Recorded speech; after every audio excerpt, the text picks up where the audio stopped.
ఈరోజు ఒక మంచి మాట, ఇతరులను తక్కువ చేసి మాట్లాడితే నీ స్థాయి గొప్పగా ఉంటుందో, లేదో.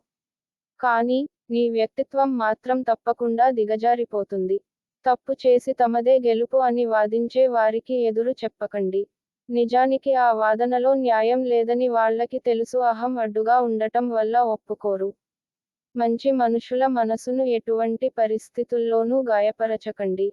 అందంగా కనిపించే అద్దం పగిలిపోయాక ప్రాణాలు తీసే ఆయుధంగా మారిపోతుంది.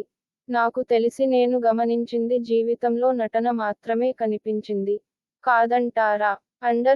ఎవరి అవసరాలు వారివి, ఎవరి స్వార్థాలు వారివి, అవి తీర్చడానికి ఒక మనిషి ఉండాలి. ఈ కాలంలో మహాపాపం లాంటి పని ఏదైనా ఉంది అంటే, అది ఒకరిని, అని నమ్మడమే.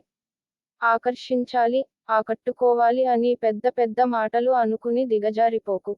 అవకాశం ఇస్తే వాడుకునే వారే ఈ లోకంలో ఎక్కువ ఇక్కడ.